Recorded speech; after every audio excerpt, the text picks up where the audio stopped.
नमस्कार, आप देख रहे हैं अपना उत्तराखंड। मैं हूं शीनम शर्मा। बीजेपी के राष्ट्रीय महामंत्री बीएल संतोष पार्टी कार्यकर्ताओं को निकाय चुनाव की जीत का मंत्र देकर वापस दिल्ली लौट गए। शुक्रवार को देहरादून पहुंचे बीजेपी के राष्ट्रीय महामंत्री बीएल संतोष ने निकाय चुनावों को लेकर पार्टी पदाधिकारियों की मीटिंग ली और इस मीटिंग में निकाय चुनाव के लिए प्रभारी बनाए गए पार्टी के पदाधिकारी शामिल हुए। बीएल संतोष ने पार्टी पदाधिकारियों को जीत का मंत्र देते हुए कहा कि लोकसभा चुनाव से लेकर केदारनाथ तक जीत का जो सिलसिला है, निकाय चुनावों में भी उसको जारी रखना है। शाम की पाली में बीएल संतोष पार्टी की टोली मीटिंग में शामिल हुए, जिसमें बीजेपी प्रदेश प्रभारी दुष्यंत गौतम, प्रदेश अध्यक्ष महेंद्र भट्ट और पार्टी के चारों महामंत्री शामिल हुए। इस दौरान बीएल संतोष ने सरकार के कैबिनेट मंत्रियों से भी 1-to-1 बातचीत की और उनसे सरकार के कामकाज की जानकारी ली और उन्हें पार्टी की मंशा से अवगत कराया।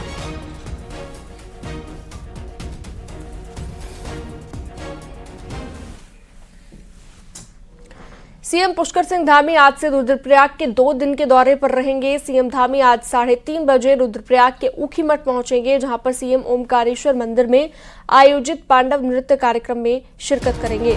इसके बाद शाम को सीएम ऊखीमठ के सारी गांव में आयोजित कार्यक्रमों में शिरकत करेंगे और रात्रि विश्राम भी यहीं पर करेंगे। रविवार को सीएम सुबह बाबा केदार के शीतकालीन प्रवास स्थल ओमकारेश्वर मंदिर जाएंगे, जहां पर सीएम पूजा अर्चना करेंगे। इसके साथ ही एक तरह से शीतकालीन चारधाम यात्रा की शुरुआत हो जाएगी।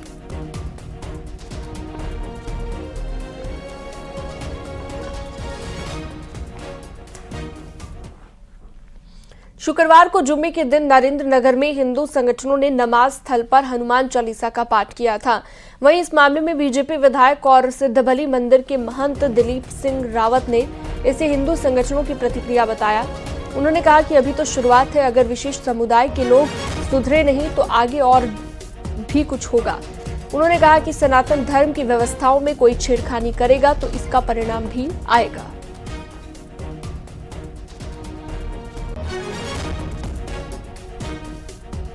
देखिए, अगर हमें कोई छेड़ेगा तो ये प्रतिक्रिया होगी, जब क्रिया होगी तो प्रतिक्रिया होगी। और मैं समझता हूँ कि अभी तो ये अंगड़ाई आगे वो लड़ाई है, और अगर इन्होंने किसी भी हमारे सनातन धर्म वालों को छेड़ा, उनकी व्यवस्था को भंग करने का प्रयास किया, तो इसका कड़ा जवाब दिया जाएगा। ऋषिकेश के पास नरेंद्र नगर से खबर के, जहां पर नमाज स्थल पर पहुंचकर हिंदू संगठनों ने हनुमान चालीसा का पाठ किया और कहा कि पूरे प्रदेश को लेकर उन्होंने ये बात कही है। केंद्रीय कैबिनेट की बैठक में बड़ा फैसला लिया गया है। देश में 85 नए केंद्रीय विद्यालय खोलने का ऐलान हुआ है, जिसमें से उत्तराखंड में 4 नए केंद्रीय विद्यालय खुलेंगे, जिसकी केंद्र सरकार से मंजूरी मिली है। सीएम पुष्कर सिंह धामी ने प्रधानमंत्री नरेंद्र मोदी का आभार जताया है।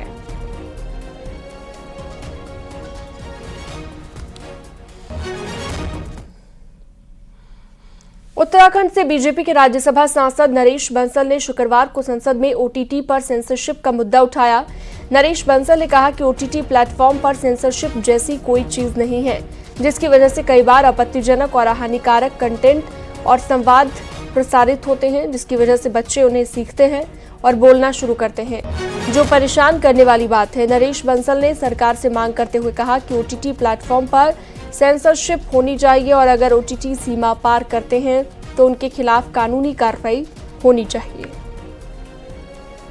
कल बच्चों को मोबाइल फोन के माध्यम से विभिन्न प्रकार की सामग्री देखने को मिल रही है, जिस पर कोई नियंत्रण नहीं है। इसमें कई बार आपत्तिजनक और हानिकारक कंटेंट होता है, जो मानसिक रूप से परेशान करने वाले हैं। चूँकि सेल्फ सेंसरशिप नहीं हो रही है, यह आपत्तिजनक सीन बच्चे भी देखते हैं, पर पाबंदी इस पर लगनी चाहिए। साफ सुथरा कंटेंट रहेगा तो कई गुना ज़्यादा चलेगा और लोग इसे देखना पसंद करेंगे। और इसमें ऐसे आपत्तिजनक शब्द और संवाद हैं, इसलिए बच्चे उन्हें सीखते हैं और बोलना शुरू करते हैं। स्वतंत्रता का सही तरीके से इस्तेमाल नहीं हो रहा है, तो सेंसरशिप होनी चाहिए और अगर ओटीटी सीमा पार करते हैं तो उनके खिलाफ कानूनी कार्रवाई होनी चाहिए। ऋषिकेश के नीम बीच पर केरल का आकाश नहाते वक्त गंगा नदी में डूब गया था, जिसके बाद से एसडीआरएफ की टीम आकाश की तलाश कर रही थी, जिसका शव आज सुबह बॉम्बे घाट से बरामद हुआ है। पुलिस ने शव को कब्जे में लेकर पोस्टमार्टम के लिए भेज दिया है। मृतक आकाश अपने दोस्तों के साथ ऋषिकेश घूमने के लिए गया हुआ था।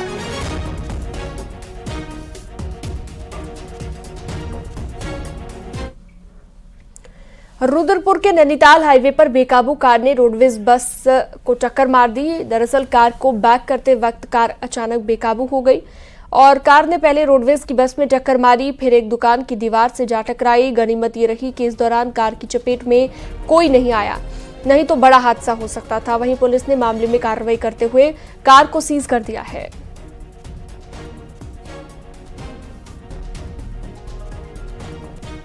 देखिए, मीडिया के माध्यम से मेरे संज्ञान में एक वीडियो है जिसमें कार चालक द्वारा 2-3 गाड़ियों को टक्कर मारते हुए अपनी गाड़ी क्षतिग्रस्त करते हुए देखी जा रही है। तो इसमें पूर्ण तरह से जानकारी करके जांच की जाएगी और अगर कुछ भी इसमें विधिक कार्रवाई की जरूरत होगी तो वैधानिक कार्रवाई की जाएगी। उत्तराखंड के कई इलाकों में भालुओं का आतंक देखा जा रहा है। बागेश्वर में कपकोट के भनार गांव में भालू को 2 बच्चों के साथ देखा गया, जिसके बाद ग्रामीणों में दहशत का माहौल है। वीडियो में साफ देखा जा सकता है कि भालू अपने बच्चों के साथ रिहायशी इलाके की तरफ दौड़ रहा है, जिसके बाद लोगों के शोर मचाने पर भालू जंगल की ओर भागने की कोशिश करने लगा। घटना के बाद गांव वालों ने वन विभाग से इलाके में गश्त बढ़ाने और भालू को पकड़ने की मांग की है। वहीं वन विभाग ने गांव में गश्ती टीम भेजने का आश्वासन दिया और ग्रामीणों को सतर्क रहने की सलाह दी गई है।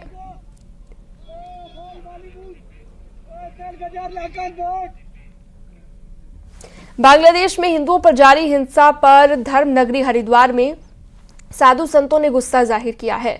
हरिद्वार में गरीबदासी धर्मशाला में बैठक आयोजित कर तमाम साधु संतों ने मृतकों और हिंसा का शिकार हिंदुओं के प्रति संवेदना व्यक्त की है। साथ ही देश भर के हिंदुओं से भी आगे आने का आह्वान किया है। संतों ने भारत सरकार और यूएनओ से भी बांग्लादेश हिंसा पर हस्तक्षेप कर बांग्लादेशी हिंदुओं की धार्मिक स्वतंत्रता बहाल करने की अपील की है। आज वहाँ का हिंदू समाज अपने को अकेला अनुभव कर रहा है। हम भारतवर्ष के सभी सनातन धर्मावलंबी, विशेषकर संत समाज उनके साथ है। हम भारत सरकार और इस भारत की महामहिम राष्ट्रपति महोदया, यूएनओ के नेशनल सेक्रेटरी जनरल को एक ज्ञापन के माध्यम से ये आह्वान करते हैं कि यूएनओ वहाँ पर इंटरफेरेंस करे। हम पूरे भारत में रहने वाले हिंदू ही नहीं, अभी तो मैं आह्वान करूंगा कि विश्व में जितने भी हिंदू रहते हैं, हिंदू संगठन के लोग रहते हैं, उन सब से आह्वान है कि वो आए, आगे आए, जागें। केंद्र जो भारत सरकार है उन सब से अपील करके वहाँ के लोगों को जल्दी से जल्दी राहत दिया जा सके। हरिद्वार में अवैध खनन के मुद्दे को लेकर मातृ सदन आश्रम और जिला प्रशासन आमने सामने है। मातृदन के संत प्रशासन पर ड्रेजिंग और चैनलाइजेशन के नाम पर अवैध खनन करने का आरोप लगा रहे हैं। वहीं प्रशासन का कहना है कि नियमों के मुताबिक ही चैनलाइजेशन किया जा रहा है। सिटी मजिस्ट्रेट ऑफिस में मातृ सदन के संतों और प्रशासन के अधिकारियों के बीच बहस हुई। अधिकारियों का कहना है कि खनन संबंधित काम नियमों के मुताबिक चल रहा है, जिसके बाद नाराज मातृ सदन के संतों ने अनशन की चेतावनी जारी की है। पहले ही माइंड मेकअप करके बैठे थे कि आखिरी में क्या बोलना है, और आखिरी में इतने कंक्लूजन के बाद जब एक भी लीगल प्रश्न का उत्तर उनके पास नहीं था तो उन्होंने सीधे कह दिया कि हम खनन बंद नहीं करेंगे। जो कि ये चंडीगढ़ के चाड़ माफिया आएंगे, हरिद्वार की पूरी संपदा लूट के ले जाएंगे और पूरा प्रशासन और यहाँ का जनमानस देखता रहेगा। सीधी सी बात है, जो चैनलाइजेशन का काम हो रहा है वो रिवर ड्रेजिंग पॉलिसी के तहत हो रहा है, और रिवर ड्रेजिंग पॉलिसी गवर्नमेंट की पॉलिसी है, उसी के तहत काम हो रहा है। हरिद्वार की श्यामपुर में बीते दिनों हुई युवक की हत्या का खुलासा कर दिया गया है। एसएसपी ने बताया कि मृतक अभय शर्मा ने दिल्ली में एक फ्लैट बेचा था और पैसों की लालच में अभय शर्मा की हत्या उसके 2 दोस्तों नीरज और नागेंद्र ने गला घोट कर करने के बाद चेहरे को पत्थर से कुचलकर फरार हो गए थे। पुलिस ने एक आरोपी नीरज को गिरफ्तार कर लिया है, जबकि फरार चल रहे नागेंद्र की तलाश जारी है। शर्मा यहाँ जो है इनके द्वारा ही यहाँ लाया गया, अपने मित्रों के द्वारा, क्योंकि अभय शर्मा सट्टेबाजी का भी ये काम करता था। इसको ये बताया गया, इसको ये विश्वास दिलाया गया अभियुक्तों द्वारा कि हरिद्वार में एक तांत्रिक है जो नंबर इस तरीके से बताता है, उसको एक्सप्लोर करने के लिए, उसको उनसे मिलने के लिए, उससे नंबर जानने के लिए ये लोग यहाँ आए थे और इनके द्वारा उसका फ़ायदा उठाते हुए इसकी हत्या की है। ऋषिकेश के रायवाला थाने में हरिपुर कला में पाल कॉलोनी निवासी मूलचंद गिरी अपने परिवार के साथ दिल्ली गया हुआ था। इसी बीच चोरों ने बंद मकान का ताला तोड़कर चोरी की घटना को अंजाम दे दिया। पीड़ित ने बताया कि 3 लाख की ज्वेलरी और 30,000 की नकदी चुरा ली गई है। पुलिस ने मौके पर पहुंचकर घटनास्थल का जायजा लेकर जांच पड़ताल शुरू कर दी है।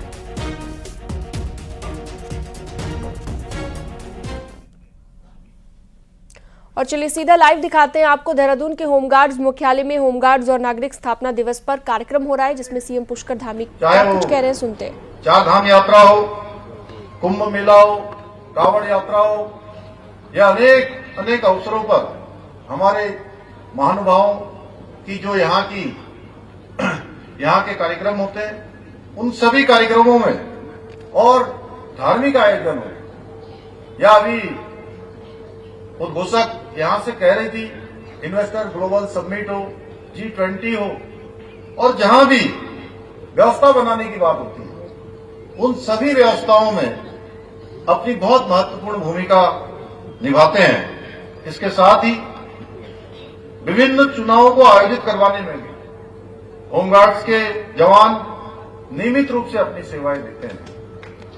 साथियों, हमारा प्रदेश भौगोलिक रूप से संवेदनशील प्रदेश है, जिस कारण हमें समय समय पर और हर वर्ष प्राकृतिक आपदाओं का सामना किसी न किसी रूप में करना पड़ता है। ये चुनौती हमारे समक्ष हर वर्ष खड़ी होती है। मुझे ये बताते हुए गर्व का अनुभव होता है कि प्राकृतिक आपदाओं के समय जब भी हमें आपकी आवश्यकता पड़ी है, आप लोग हमेशा तैयार रहते हैं, और आप लोगों का एक ही मंत्र है, जहां कम वहां हम। देश की सेवा एवं देशवासियों की रक्षा करने में जहां भी कोई कमी रह जाती है, वहां आप लोग तत्काल मोर्चा संभालते हैं, तत्काल उन आवश्यकताओं की पूर्ति करते हैं जिनकी आवश्यकता होती है। साथियों, आप सभी के हौसले और समर्पण को उचित सम्मान देते हुए हमारी सरकार ने जवानों के कल्याण और संगठन के उत्थान हेतु अनेकों महत्वपूर्ण निर्णय लिए हैं। प्रेमनगर देहरादून में एक अत्याधुनिक इंडोर फायरिंग रेंज का निर्माण किया जा रहा है, जो हमारे होमगार्ड्स को शस्त्र प्रशिक्षण में लाभ पहुंचाएगी। हमने होमगार्ड्स के लिए सेना की जवानों की तर्ज पर CST कैंटीन की सुविधा भी प्रारंभ की है। होमगार्ड जवानों को पहली बार 12 आकस्मिक अवकाश देने का निर्णय भी हमारी सरकार के द्वारा लिया गया है। इसके साथ ही महिला होमगार्ड्स को प्रसूति अवकाश प्रदान करने का ऐतिहासिक निर्णय भी हमारी सरकार ने ही लिया है। प्रदेश के 9 स्थानों पर कंपनी कार्यालय, ट्रांजिट कैंप और इमरजेंसी सर्च एवं रेस्क्यू सेंटर स्थापित करने की भी योजना बनाई गई है। 13 करोड़ से अधिक की वित्तीय स्वीकृति से इन केंद्रों का निर्माण हो रहा है। ये केंद्र उत्तराखंड को आपदा प्रबंधन के क्षेत्र में मजबूती प्रदान करेंगे। साथियों, आपका समर्पण, मेहनत और निष्ठा हमारे राज्य को देश का श्रेष्ठ राज्य बनाने के हमारे विकल्प रहित संकल्प के लिए आवश्यक तत्व है। इसलिए आज के अवसर पर मैं आपको ये विश्वास दिलाता हूं कि हमारी सरकार आपके हितों की रक्षा के लिए हमेशा संकल्पित रहेगी, और इसी संकल्प के साथ आज के इस अवसर पर मैं आप सभी जवानों के लिए ये घोषणाएं करता हूं कि पुलिस कार्मिकों एवं NDRF की भांति SDRF की भांति 9000 फीट से अधिक ऊंचाई पर ड्यूटीरत होमगार्ड स्वयंसेवकों को 200 रुपए प्रतिदिन प्रति जवान अतिरिक्त प्रोत्साहन राशि अनुमन्य की जाएगी। एसडीआरएफ जवानों के साथ ही प्रशिक्षित होमगार्ड्स को तैनाती होने पर 100 रुपए प्रति जवान प्रतिदिन प्रोत्साहन राशि भी अनुमन्य की जाएगी। होमगार्ड्स विभाग के राजपत्रित एवं अराजपत्रित अधिकारियों एवं कर्मचारियों को प्रत्येक 3 वर्ष में दिए जाने वाले वर्दी भत्ता को प्रतिवर्ष किया जाएगा। 60 वर्ष की अधिवस्था आयु पूर्ण करने वाले प्रत्येक होमगार्ड्स को होमगार्ड्स कल्याण कोष से दी जाने वाली अनुग्रह राशि में 50,000 रुपए की बढ़ोतरी की जाएगी। मुझे पूरा विश्वास है कि ये सभी घोषणाएं निश्चित रूप से हमारे होमगार्ड्स भाई बहनों के लिए लाभकारी सिद्ध होंगी तथा प्रदेश और देश सेवा के प्रति आपके समर्पण को और अधिक मजबूती प्रदान करेंगी। इसी विश्वास के साथ आप सभी को पुनः होमगार्ड स्थापना दिवस की हार्दिक बधाई देते हुए, आप सबको शुभकामनाएं देते हुए, आप सबके उज्जवल भविष्य की कामना करते हुए मैं अपनी बात समाप्त करता हूं। बहुत बहुत धन्यवाद। जय हिंद, जय भारत। धन्यवाद महोदय। माननीय वैदिक मंत्रोच्चार के बीच हनुमान जी के महाभिषेक के साथ कोटद्वार के सिद्धबली मंदिर के वार्षिकोत्सव का शुक्रवार को शुभारंभ हुआ। बड़ी संख्या में श्रद्धालुओं ने महाभिषेक में शामिल होकर सिद्धबली बाबा की आराधना की। वहीं इस मौके पर शहर में भव्य शोभा यात्रा निकाली गई। इस दौरान हजारों की संख्या में लोग शोभा यात्रा देखने के लिए पहुंचे। सिद्धबली मंदिर के महंत ने बताया कि अगले 2 दिनों तक मंदिर में यज्ञ अनुष्ठान के साथ ही सांस्कृतिक कार्यक्रमों का भी आयोजन किया जाएगा। श्री सिद्धबली बाबा का वार्षिक अनुष्ठान जो है बड़े धूमधाम के साथ हर वर्ष मनाए जाते हैं। इस वर्ष 25 वर्ष धूमधाम से मनाया जा रहा है और इसमें हमारा नित्य प्रतिदिन जो है महाभिषेक होता है पिंडियों का और साथ साथ वही यज्ञ अनुष्ठान होता है और साथ साथ हमारे यहाँ एक सनातन धर्म से संबंधित जो है इस बार हमने एक प्रश्नोत्तरी कार्यक्रम भी चलाया है जिसमें 16,000 बच्चों ने भाग लिया और इस तरह से सामाजिक और धार्मिक दोनों को मिलाकर ये बड़ा आयोजन किया जाता है। कोटद्वार में चल रहे हैं सिद्धबली महोत्सव के दूसरे दिन विधानसभा अध्यक्ष ऋतु खंडूरी ने सुबह सिद्धबली मंदिर में पहुंचकर वार्षिक अनुष्ठान में हिस्सा लिया और भगवान की पूजा अर्चना की है। ऋतु खंडूरी ने कहा कि सिद्धबली महोत्सव से पूरे कोटद्वार का माहौल भक्तिमय हो चुका है। आज मैं सिद्धबली बाबा के मंदिर में पहुंची हूं और कल से यहाँ अनुष्ठान जारी है और कल तक रहेंगे। पूरा कोटद्वार जो है इस समय बहुत ही सुंदर लग रहा है, प्रभुमय हो रखा है और बाबा की कृपा हम सब पर है। आज मैं यहाँ पूजा अर्चना में पहुंची हूँ। बहुत ही आनंद आता है, बाबा के चरणों में बैठ के वैसे ही बहुत आनंद आता है और खासकर आज इन 3 दिनों में कोटद्वार का माहौल ही अलग रहता है। चारों तरफ सुंदरता दिखती है, अच्छा लगता है देख कर कि पूरा जनमानस बाबा से जुड़ जाता है और सुंदर माहौल रहता है कोटद्वार में। आगे बढ़ते हैं, उत्तरकाशी में यमुनोत्री मंदिर समिति की कार्यकारिणी का गठन हुआ जिसमें पदेन अध्यक्ष पर एसडीएम, उपाध्यक्ष पद पर संजीव उनियाल, सचिव पद पर सुनील उनियाल और कोषाध्यक्ष पद पर प्रदीप उनियाल सहित प्रवक्ता और सदस्यों का चयन हुआ। चुने हुए समिति के सदस्यों ने कहा कि नवीन कार्यकारिणी यमुनोत्री धाम और खरसाली यमुना मंदिर में आने वाले तीर्थयात्रियों की सुविधा के लिए बेहतर काम करेंगी।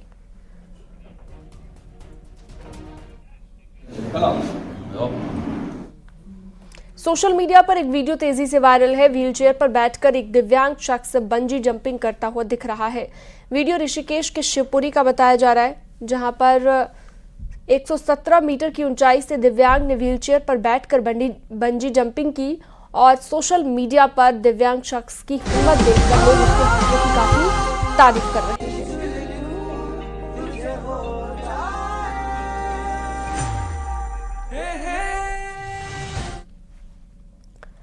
पहाड़ों में बारिश और बर्फबारी नहीं होने की मार अब खेती पर पड़ रही है। हालात ये है कि 3 महीने से एक बूंद पानी भी नहीं बरसा है। ऐसे में मौसम की बेरुखी ने रबी की फसल को चौपट होने के कगार पर पहुंचा दिया है। देखिए,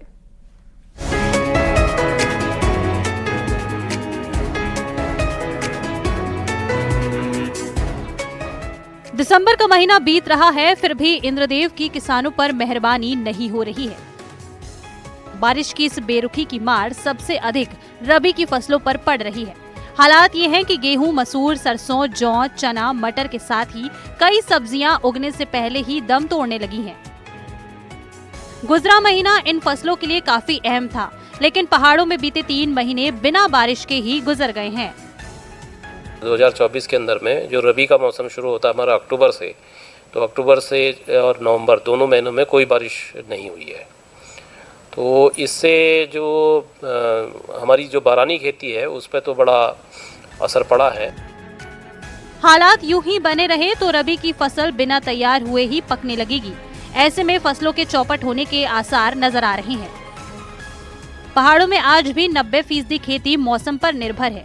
बीते कुछ सालों में पहाड़ के मौसम में बहुत तब्दीली नजर आई है। 2021 में अक्टूबर के महीने में 327 mm बारिश हुई थी, जबकि 2022 में ये घटकर 180 mm पर आई, जबकि 2023 और 2024 में नाम मात्र की बारिश भी नहीं हुई है। जबकि बीते 3 सालों में नवंबर के महीने में रत्ती भर भी बारिश नहीं हुई। अगस्त से बारिश नहीं हुई है तो गेहूं हमारे क्षेत्र में तो कई लोगों ने बोए नहीं, हल भी नहीं बहाया, क्योंकि खेत टाइट हो गए हैं, बैल जुताई करते नहीं हैं और ट्रैक्टर की हमारे वहाँ पे व्यवस्था है नहीं। तो बारिश की वजह से बिल्कुल ये झाड़ू वाली खेती बिल्कुल खत्म है। पिछले कुछ सालों में पूरे देश में बुआई एरिया कम हुआ है, जो आने वाले दिनों में गंभीर खाद्यान्न संकट की ओर इशारा कर रहा है। उत्तराखंड भी इससे अछूता नहीं है। पहाड़ों में इंद्रदेव रूठे हैं, फसलों के साथ ही किसानों की उम्मीदें भी सूखने लगी हैं और हर किसी को बारिश का इंतजार है। किशन जोशी के साथ पिथौरागढ़ से विजयवर्धन उप्रेती की रिपोर्ट।